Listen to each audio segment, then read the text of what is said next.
Hey everybody, my name is Chris. Behind the camera there is my son Link. Hello. And we're going to start making some videos for everybody on how to do stuff. Today, the thing we're going to do is an oil change. This is my mom's car. It's a 2009 Volkswagen Tiguan. We're going to show you how to do an oil change, but this is going to be a basic oil change for almost any vehicle, not just specific to this one. So if you don't know how to do an oil change, if you don't know how to do an oil change, we're going to teach you, and hopefully you guys will be able to do it on your own. All right, well, before we get started, we got to talk a little bit about safety. I've got safety glasses on because when I'm going to go underneath the vehicle, I don't want any junk or dirt falling in my eyes, trip to the hospital, or at least we have an eye wash station here in our shop. But still, that's bad.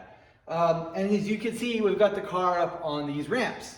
These ramps are rated for a lot higher weight than what this car is. So I'm not too worried about it, and I'm not going to put any jack stands underneath. On a heavier vehicle, I might.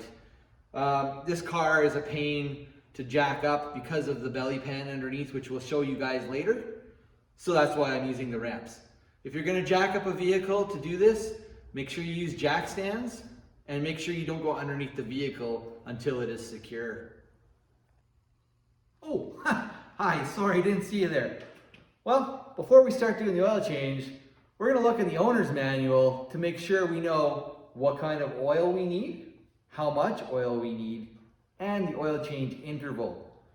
So according to this manual, every 8,000 kilometers, and we need 4.6 liters of 5W40 synthetic oil. All right, let's get started. Okay, so on some newer vehicles, they have like a plastic belly pan underneath that protects the bottom of the car. It's aerodynamic. I don't know. I'm not an engineer.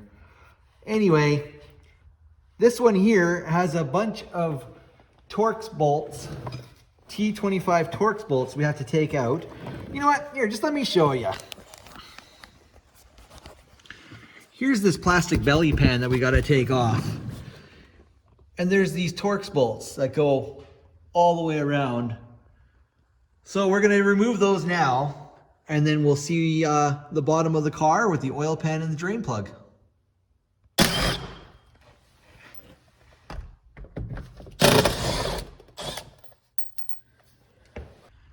All right, so we're getting ready to drain the oil. So we've got ourselves an oil pan. We've got ourselves the right oil, the right filter, the filter wrench, and the oil pan plug wrench. And I got myself a funnel. So, cut. Another quick little tip that I've got for you guys is I like to write down the engine oil capacity and the oil plug number under the hood of the vehicle. Now I don't have to dig through the glove box looking for the manual with my dirty, oily hands or gloves trying to find that information. It's right here when I open the hood.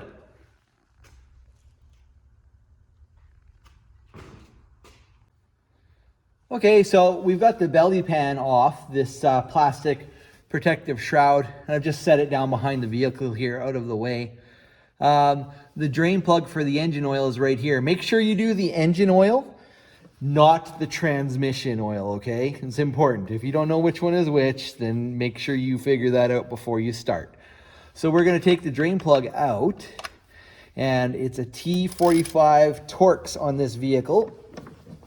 Oh my gosh, who put that in so tight? Oh, right, that was me. Okay, so when we go to pull the plug out, I guarantee you I'm going to get oil all over everything. I'm not good enough to not get oil all over my hands. But because the vehicle is so high, I'm going to lift up the oil pan when I get close to the end here. There we go. Okay, we're going to let that drain. And while we're letting that drain, we're going to look at the oil filter because this vehicle is a little bit different, and I'll show you why. So I kind of lied, fellas and ladies. We're not going to get to the oil filter yet. We're going to clean off the drain plug and do an inspection. So we're just going to clean it off with some paper towel. And we're going to inspect the oil plugs for the threads. And this one actually has a crush washer on it. You're supposed to replace the crush washer, I believe, every oil change.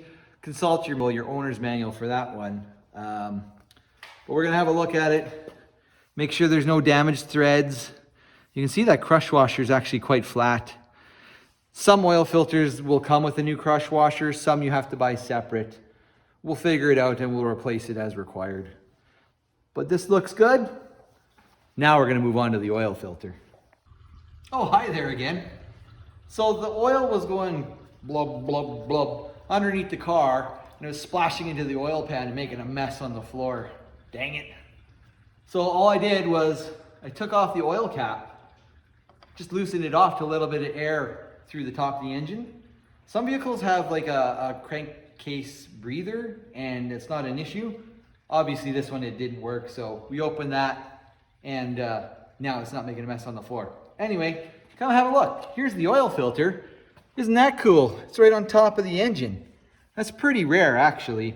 Most vehicles, the oil filter is down on the bottom of the engine someplace and it's a little bit more difficult to get to. This one's super easy. So here we go. We're just gonna take it off. Remember, righty tighty, lefty loosey.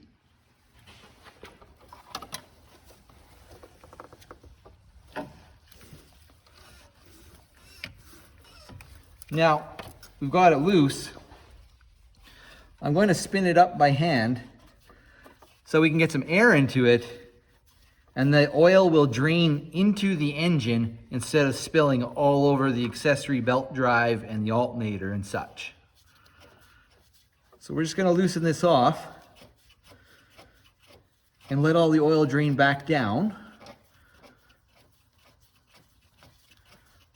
Holy, how long are those threads? Come on. There we go. I think.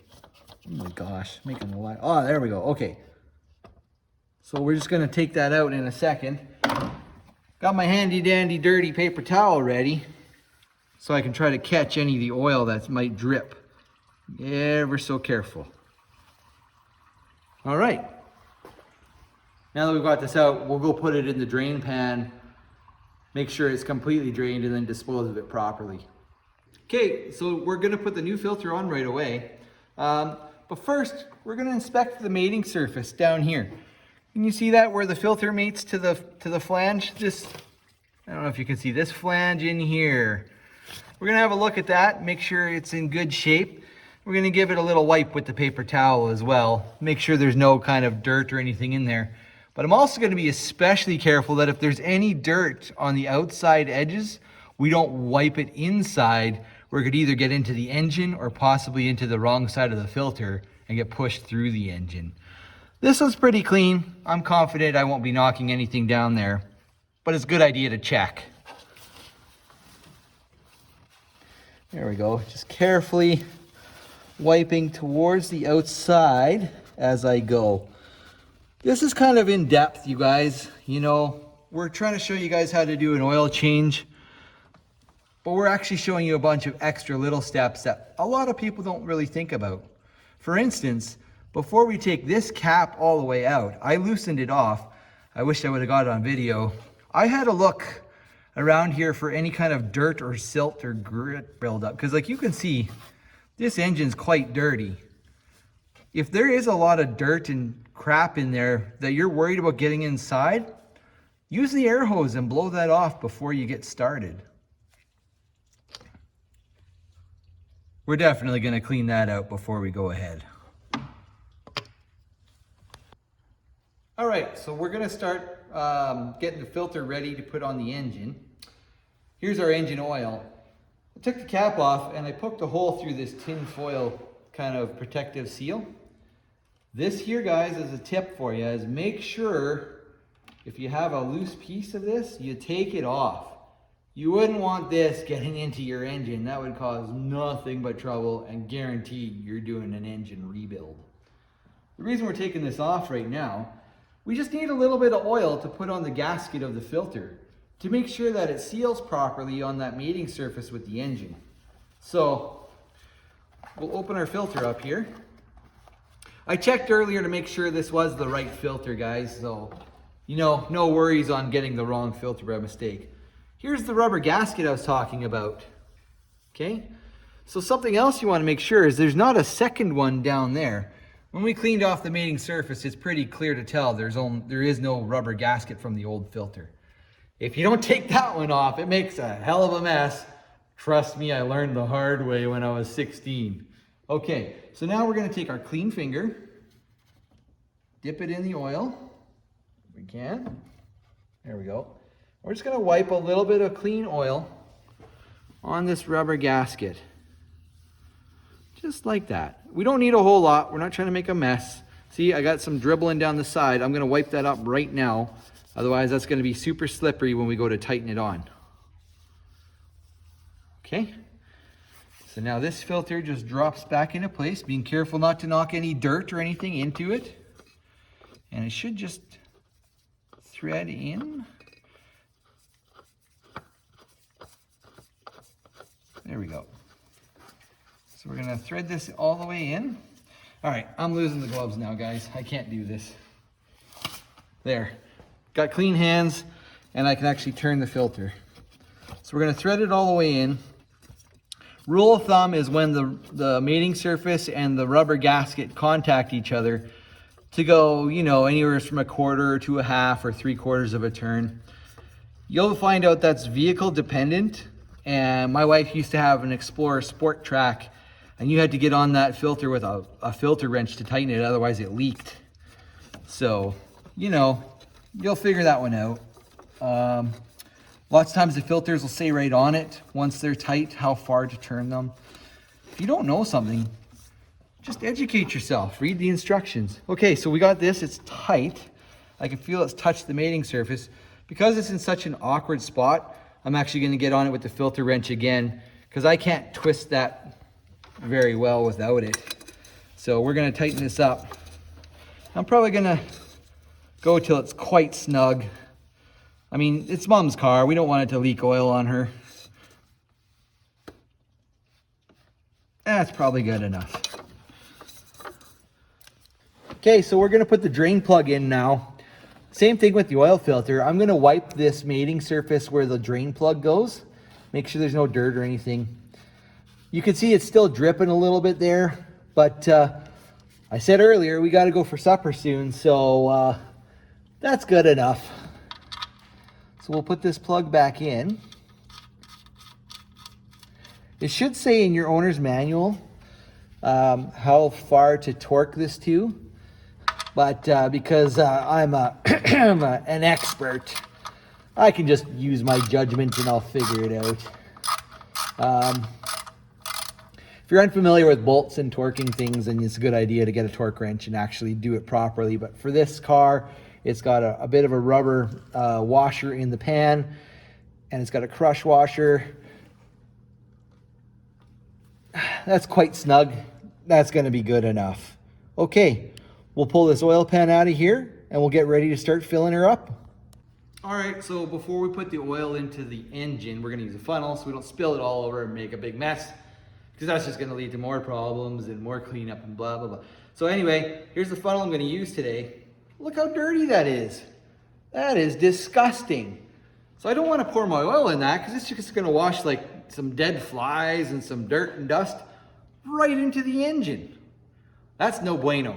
So, got my paper towel, a nice clean one, and we're gonna wipe this funnel out as best we can. And if we can't get it clean enough that I'm happy with it, maybe we'll spray it down with a solvent or brake cleaner, maybe blow it out with air afterwards, whatever it takes. A few extra minutes of making sure this is clean can save us thousands of dollars in headaches down the road. So just take a couple minutes, make sure it's good to go. I'll show you when I'm done here. Okay, funnel's clean, have a look.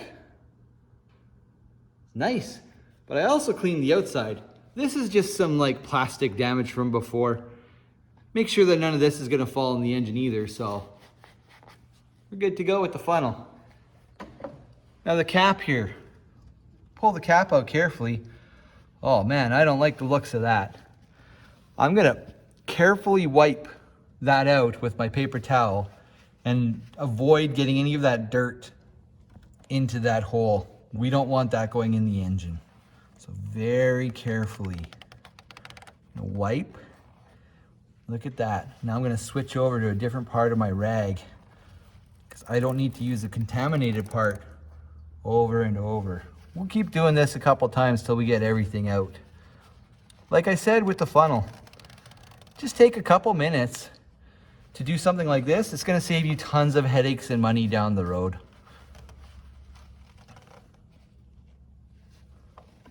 Okay, so that looks good.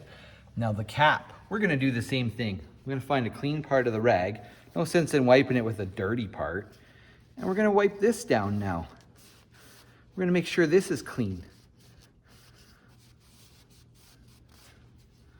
It's really not difficult, and honestly, as long as everything is clean, you're in good shape. There we go. The oil fill cap is clean. The hole to go into the oil fill cap is clean. The funnel is clean. So we're going to insert our funnel.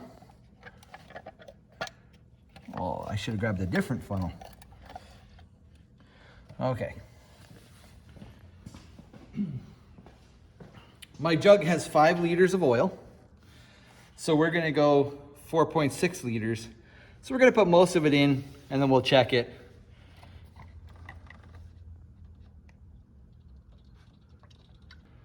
Okay, so we've got about a half a liter left in the jug, which means we've put 4.5 liters in. These jugs are so difficult to see the level. I was even using my flashlight and it was really hard to determine. If it's that case for you guys and you're having trouble, you can always use like a measuring cup or something. Just don't tell the wife. Anyway, so we got the oil in there. I'm putting the cap on because another tip for you, if you set this on the ground and then you accidentally kick it, you're gonna have spilled fresh oil everywhere, big mess, and a waste of money. All right, when we go to take the funnel out, I got my rag handy because I don't want to dribble oil all over the engine. So we're gonna put that, we're gonna hold that like that. And we're gonna put this cap back in. All right, next thing we're gonna do is we're going to take all the tools off. We're gonna do a quick inspection to make sure everything looks good. Then we're gonna start the car. You need to start the car to get the oil circulating through the engine and then let it sit for a few minutes while you're doing some cleanup so you can get a proper representative level on the dipstick. Clean up, start the car. We'll get back to it in a minute. Okay, so we're gonna start the car, let it run for, I don't know, 30 seconds or so. We're gonna keep an eye on the dash for the oil pressure warning light or the oil pressure gauge to make sure that we actually get oil pressure. Remember, there's an empty filter in the car that has to be filled up before you'll see that. So we're gonna make sure that that works, and we're gonna let it run for just a few seconds after. Then we'll shut the car off, we'll check for leaks, and we'll clean up our tools while we're letting it sit.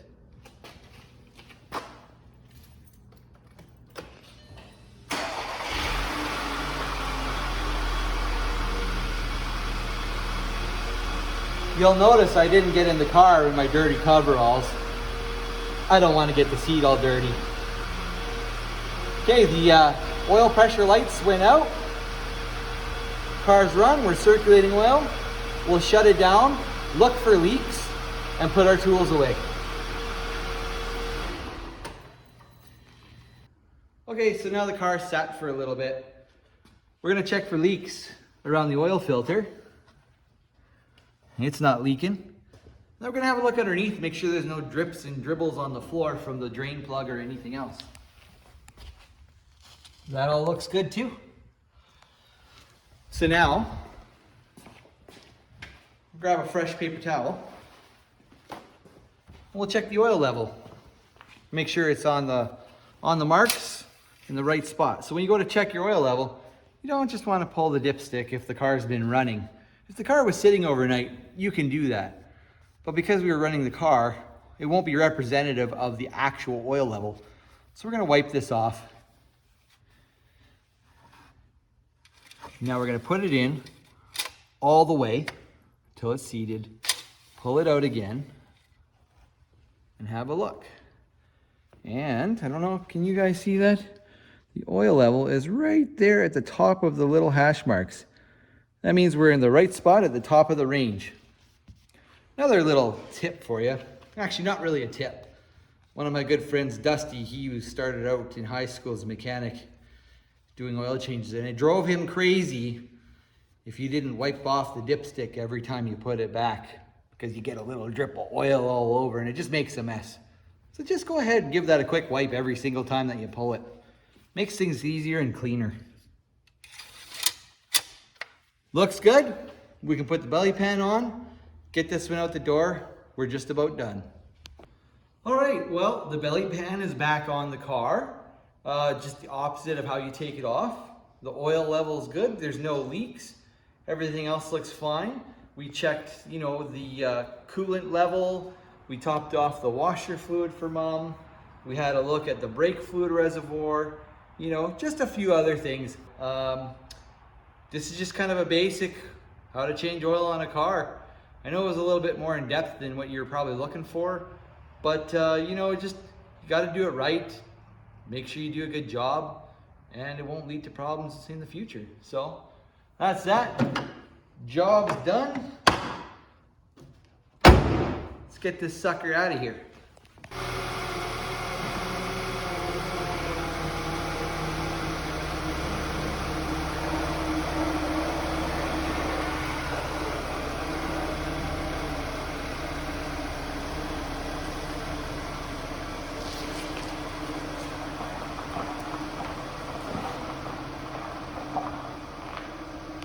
Last thing we got to do for Mom before we give her car back, we got to reset the service now light that keeps popping up on her dash and scaring her, thinking something's wrong with her car. Really easy to do. Here's how you do it on a 2009 Volkswagen Tiguan. I don't know which other Volkswagens this applies to, guys, so you're gonna have to look it up on your own. All you gotta do, there's a 00 reset trip meter button right here.